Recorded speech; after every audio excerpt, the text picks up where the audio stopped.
1, 2. Est-ce que ça fonctionne? On dirait que oui. Voilà, voilà. C'est parti. Milou! Qu'est-ce qu'il y a, mon chien? Je peux pas démarrer la vidéo sans toi, c'est ça? Bon, il est arrivé un moment très important sur cette chaîne YouTube, bien sûr, puisqu'on approche les 100 000 abonnés. Et pour ça, ça méritait une petite vidéo FAQ. C'est parti. Par contre, avant ça, on va se mettre en mode posé. Viens, mon chien, tu peux venir. Allez, viens, viens. Allez, viens. Tu peux pas sauter là, t'es trop petite. Allez, viens. Hop. Voilà, t'es contente. Espèce de glu de pot de colle de tchouquel. Il y a quelques jours, je vous ai demandé si vous aviez des questions en particulier à me poser. Et puis, vous avez fait ça sur Instagram en story et sur YouTube. Donc, je vais essayer de répondre à tout le monde. Bien sûr, vous vous doutez que je pourrais pas répondre à toutes les questions que vous m'avez posées, notamment les questions couture, puisque là, c'est des questions plus générales auxquelles je vais répondre en ce qui me concerne moi ou cette chaîne YouTube. C'est parti. Première question, vous avez été plusieurs à me la poser. Qu'en est-il de ton projet pour sillonner la France en camping-car, c'est-à-dire l'atelier de couture sur roue? Alors pour le moment, c'est un projet que j'envisage toujours de faire. C'est en stand-by tout simplement parce que je suis en train de réunir les fonds pour pouvoir parcourir la France avec tout mon matériel, que ce soit le matériel de couture, la machine à coudre, le tchouquel, ça y est, t'es installé, c'est bon, oui. Et le matériel aussi de tournage, avec les lumières, tout ça, tout ce que vous voyez pas. Mais qui prend quand même pas mal de place et qui demande une sacrée organisation, il faut le dire quand même. Et puis ce projet devient de plus en plus difficile à atteindre avec tout ce qui se passe, l'augmentation des prix, notamment de l'essence. Voilà, pour le moment c'est en stand-by, je continue à réunir les fonds et puis le jour où je pourrai me lancer, je le ferai, ça c'est vraiment un truc que je souhaite faire. D'abord parcourir la France, c'est déjà un très bel objectif. C'est aussi un moyen pour moi de venir à votre rencontre. Voilà, en bonne franquette, vraiment en petit groupe, et j'espère que ce projet verra le jour très vite parce que j'ai vraiment très hâte. Et en plus j'adore voyager, donc vraiment c'est un rêve que je souhaite faire, donc pour moi c'est pas possible de passer à côté de ce projet. D'ailleurs si vous voulez m'aider, j'avais réalisé une cagnotte avec un peu plus d'explications sur le projet en question, je vous laisse aller voir dans la description. Oui. Je voulais savoir quelles sont les autres choses que tu aimes faire dans la vie. Alors j'aime bien manger les gâteaux, je suis très sucrée, j'adore ça, les bonbons, voilà, toutes les cochonneries sucrées, j'adore ça, vraiment. J'essaye de me calmer et de me sevrer au sucre, mais c'est difficile. Ensuite, j'adore les chiens, les animaux en général, beaucoup plus les chiens. Pour moi, c'est le meilleur ami de l'homme, hein. Et en plus général, j'ai failli être maître chien. Pour la petite anecdote. Oui, c'est pas une blague. C'est juste que ça s'est pas passé comme prévu ou comme je l'imaginais, j'ai vu des choses qui m'ont pas plu, et je me suis dit que je préférais avoir un animal pour moi et pour mon plaisir, et puis pourquoi pas s'entraider entre maîtres de chiens, se donner des astuces et tout. Je fais d'ailleurs partie d'un petit club canin et je donne des petits cours comme ça à titre bénévole. Vraiment c'est un truc que j'adore faire, mais je ne souhaite pas particulièrement en faire mon métier, même si la question s'est pas mal posée, et peut-être que s'il n'y avait pas eu la couture, j'aurais peut-être fait ça. Moi, je sais pas. Peut-être dans une autre vie. Et ensuite, ce que j'adore faire, c'est randonner, passer du temps dans la nature, découvrir de nouveaux endroits et marcher, voilà, seule la plupart du temps. J'adore ça, vraiment, pour me mettre dans ma bulle, écouter de la musique, écouter des podcasts. Ça me fait un bien fou, et surtout de découvrir de nouveaux paysages. Et c'est très étroitement en lien avec l'idée de voyager. Pour moi, mon grand rêve, ce serait de pouvoir visiter le monde entier. Et si je dois le faire à pied, je le ferai. Voilà. Je suis déterminée comme fille, hein. J'aimerais te rencontrer en personne et ce n'est pas une question. Oui, ça vient. Je travaille dur pour ça, j'essaye de réunir les fonds et dès que c'est possible, j'arrive. J'aimerais savoir, quand tu achètes des coupons, tu les achètes en plusieurs quantités ou juste ce qu'il te faut? Alors déjà, la première chose que j'essaye de faire, c'est de faire un maximum de récup pour éviter d'aller acheter du tissu, pour essayer d'être dans une démarche de recyclage. Mais des fois, en fonction du projet, puis en fonction de ce que je trouve pas forcément ce que je veux, donc je suis obligée d'aller acheter forcément du tissu et du matériel dont j'ai besoin pour faire mes tutos. Et quand j'achète mon tissu, alors si c'est pour un projet en particulier, je vais vraiment acheter ce qu'il me faut, mais j'achète toujours un peu plus, au moins 50 cm de plus, parce que j'aime bien avoir des chutes et pouvoir voilà, utiliser le tissu de façon à faire d'autres projets tout simplement. Des fois j'ai pas forcément d'idée, du coup je prends au moins 2 mètres parce que vu que je fais la plupart du temps des vêtements, généralement ça tourne entre 1,20 m et 2 mètres. Donc voilà, j'essaye d'acheter mon tissu comme ça. Des fois j'ai des idées précises, des fois non. Donc j'essaye de faire au mieux entre mes envies du moment quoi. Comment je fais pour m'entraîner à la couture? Eh bien il faut allumer sa machine à coudre et coudre. Voilà. Non, plus sérieusement, je pense qu'il faut passer un petit peu de temps régulièrement à essayer d'apprendre la couture. Il n'y a pas que passer du temps sur la machine, parce que finalement quand on coud, contrairement à ce que l'on pourrait croire, on passe pas tout notre temps sur la machine. Enfin, ça dépend des projets bien sûr. Et le mieux, c'est d'essayer d'apprendre un maximum de choses. Un peu comme un entraînement finalement de sport. Des fois, on va essayer de courir 15 minutes par jour. Pour la couture, on va imaginer aller 20 à 30 minutes dès qu'on a un peu de temps. Pour s'entraîner, je pense que c'est pas mal. Et si tu veux vraiment booster tes performances et tes compétences, eh bien, il y a des formations qui existent en ligne ou en physique. Moi, je fais des formations uniquement en ligne. Et si tu veux aller voir, c'est dans la description. D'ailleurs, je rebondis sur cette question. Est-ce que, à l'avenir, je vais proposer des cours de couture physique, en présentiel quoi. Alors franchement, j'ai pas tellement réfléchi à la question. Il y avait eu une boutique de tissus qui m'avait proposé éventuellement de faire des ateliers, mais c'est quand j'étais en Bretagne. Et en fait, entre mon accident du genou et mon déménagement, je suis venue ici quoi, et bien forcément, c'est plus possible parce que je suis plus du tout dans la même région. Et puis pour le moment, je préfère vraiment me concentrer et trouver vraiment l'équilibre entre la création de contenu et les formations que je peux faire en ligne. Parce que là, tout ce que je fais, c'est uniquement en ligne sur les réseaux sociaux. Mais à l'avenir, je sais pas. Honnêtement, je ne sais pas du tout. Mais je me ferme pas et je me dis, pourquoi pas. Oh mon bébé, je t'ai abandonné. J'ai pas le droit de faire une pause pipi. Aïe, j'arrive. Oui, j'arrive. Comment régler un mannequin de couture quand on a une forte poitrine? C'est une bonne question. J'avais fait une vidéo à ce sujet, plus dans ma recherche en fait, ce que je cherchais moi perso un mannequin de couture à ma taille. Quel type de mannequin je pouvais acheter? Est-ce que ça valait le coup d'acheter justement un mannequin réglable? Et en fait j'avais vraiment étudié la question et en fait j'ai remarqué que le mieux c'était de le faire soi-même à ses mesures. C'est pourquoi il y a lui et il y a lui. Je sais pas si on le voit dans l'angle de la caméra. Bien là petit.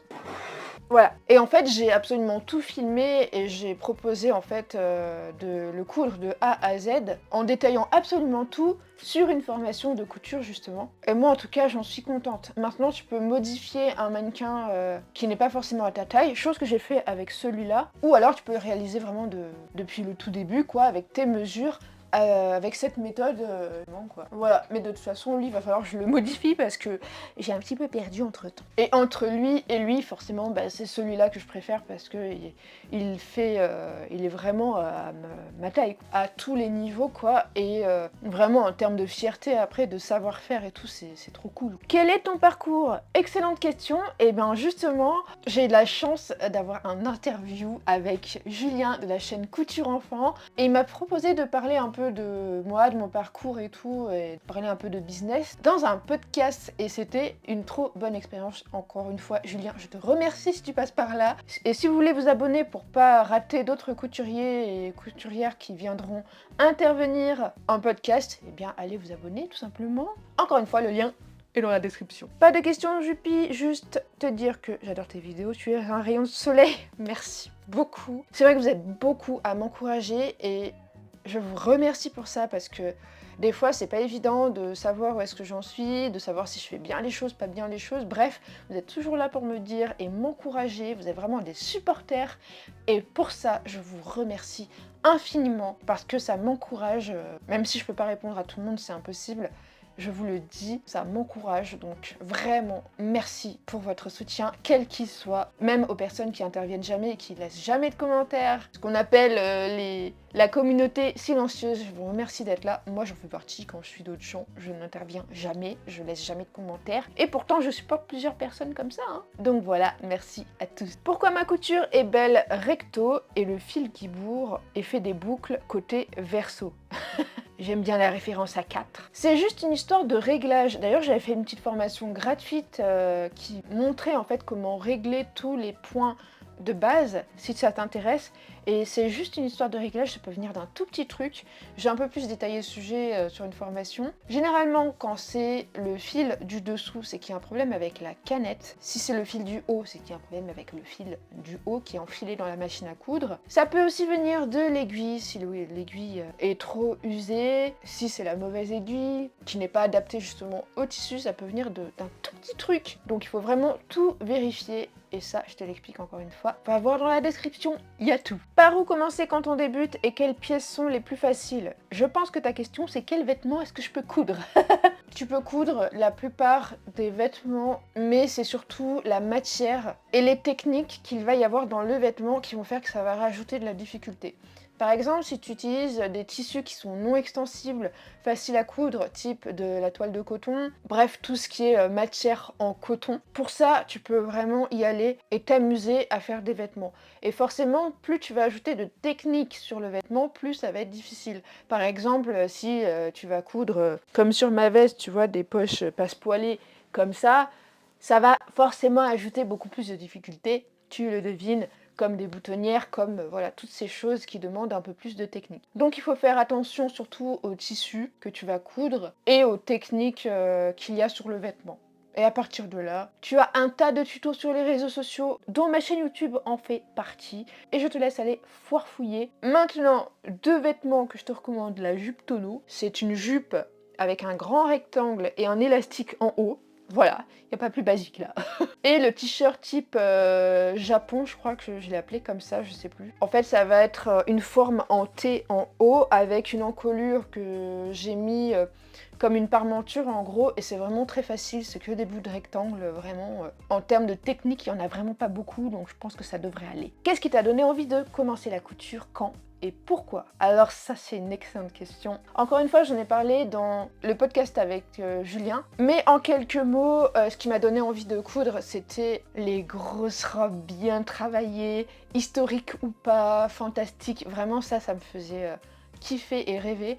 Et en fait, le fait d'incarner un personnage, tu sais, que ce soit des robes ou pas, hein, d'ailleurs, que ce soit des personnages féminins ou non, le fait d'incarner un personnage et d'ajouter la tenue qui va avec, ça me fascinait. Je trouvais ça trop beau, magnifique. Et je me souviens, j'étais au collège, en 3e, où on te dit « Qu'est-ce que tu veux faire de ta vie ?» Il faut choisir. C'est une question très difficile à répondre à cet âge-là, hein. On le sait tous, mais moi j'avais quelques idées, et celle-là en faisait partie. Et vu que je faisais plein de trucs manuels chez moi, déjà je coupais mes vêtements, alors je savais pas coudre et même pas me servir d'une machine. Voilà, c'est comme ça que ça a commencé, à l'âge de 15 ans. Et mes 2 grands-mères cousaient, donc forcément, ça n'a fait que m'encourager dans cette voie-là, quoi. Quelles études pour devenir styliste? Alors, juste un truc. Le diplôme en soi ne te servira pas à grand chose pour devenir styliste. C'est plus les compétences que tu vas apprendre qui vont te permettre d'accéder à un métier.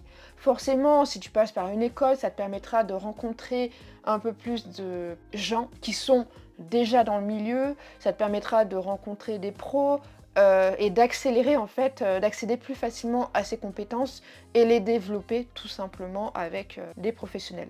Maintenant, c'est difficile, il faut vraiment faire très attention au choix des écoles, notamment des écoles privées.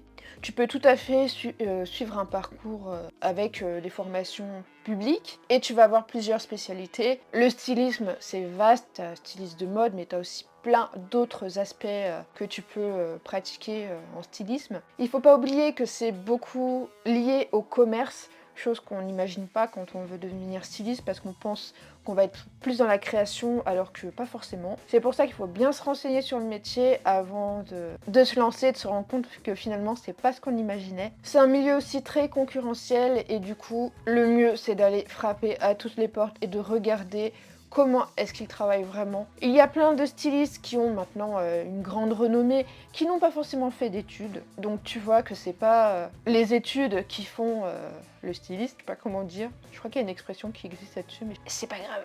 J'espère que tu m'en voudras pas. Bref, être styliste, ça demande beaucoup de compétences et d'exigences, de se renouveler tout le temps, d'avoir tout le temps des idées, d'être avant-gardiste. Bref, il faut être vraiment très motivé et le milieu de la mode, c'est un milieu qui est pas facile du tout. C'est un milieu certes qui brille en apparence, mais quand on fouille un petit peu à l'intérieur, c'est pas forcément joli. Il y a beaucoup de travail volé, donc il faut vraiment faire attention et pas s'imaginer que c'est facile. Voilà, je préfère le dire pour l'avoir un petit peu vécu et entrevu.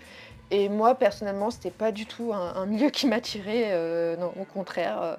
Je préfère faire mes trucs de mon côté, quoi. Et si tu veux devenir auto-entrepreneur, bah, c'est largement possible. Après, voilà, à toi d'étudier ce que tu veux faire réellement dans la vie. Et si c'est styliste, pourquoi pas. Ouais, changer de position. Oh, j'ai fourmi dans la jambe. T'es réveillé, mon chien. Oh. Ma fille de 13 ans voudrait réaliser ses vêtements. Par quoi commencer? Pourquoi pas lui apprendre à coudre à la main des choses toutes simples, à savoir se mesurer, quels vêtements est-ce qu'on veut faire, comment se servir d'une machine à coudre éventuellement. Encore une fois, moi j'ai commencé la couture sans machine, je faisais des points horribles à la main, mais ça fonctionnait.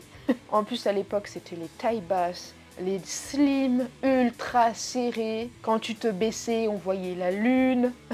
C'était horrible. Et du coup, tous les pantalons qui étaient larges, ou pas de def, en fait, je les cousais pour les raccourcir et que je sois pas un peu trop décalée, parce que le collège, mon Dieu, c'était horrible, comme les gamins sont méchants entre eux, surtout quand tu as une tenue un petit peu décalée. Bref, et je pense que ouais, ça peut être pas mal de commencer par des choses toutes simples, un peu comme n'importe quel couturier débutant, quoi. Voilà, on va se rapprocher des 100 000. Maintenant, franchement, je me rends pas compte que je vais arriver à 100 000. La preuve, on n'y est pas tout à fait encore, il manque quand même encore un petit peu de monde. Mais avec, je sais pas, en ce moment, tout le monde s'abonne. Donc ça va tellement arriver vite que... c'est tellement arrivé vite que je m'en suis pas rendu compte. La preuve, 99 538 au moment où je tourne la vidéo. Donc franchement, c'est arrivé tellement vite que... même moi, j'ai pas compris. J'allais dire que entre 10 000 et 100 000 personnes, pour moi, c'est toujours pareil. Je me rends vraiment pas compte. C'est juste un chiffre sur l'ordinateur. C'est juste des statistiques. Et pourtant, derrière les écrans, vous êtes de plus en plus nombreux. Donc, un grand merci pour votre soutien. C'est incroyable. C'est grâce à vous que j'arrive un petit peu à vivre de ma chaîne YouTube, à réaliser des formations, à réaliser des vêtements. Bref, à faire des choses que j'aime faire dans ma vie, qui sont une passion, parce que la couture c'est une passion, mais aussi la vidéo. Être vidéaste c'était un souhait, c'est une passion aussi. Et pouvoir faire la pitre devant la caméra, j'avoue, j'adore. Donc j'ai mixé un petit peu tout ça, j'en ai fait un truc et vous avez l'air d'apprécier. Donc c'est vraiment trop cool. Merci, mais merci infiniment. D'ailleurs, pour répondre à une dernière question qui me se posait de temps en temps dans les commentaires, pourquoi est-ce que j'ai une voix bizarre? Oui, parce que vous avez peut-être remarqué que j'ai une voix chelou. Alors c'est pas un secret, c'est juste que j'en parle jamais. En fait, ça se voit pas. J'ai un handicap invisible, je suis malentendante. Et appareillée ici, et à l'autre oreille aussi. Voilà, c'était un petit truc sur moi, j'en parlerai peut-être dans une vidéo, si vraiment vous êtes nombreux à me poser des questions là-dessus. Pourquoi pas? Merci beaucoup les jupettes, encore une fois, et un rut!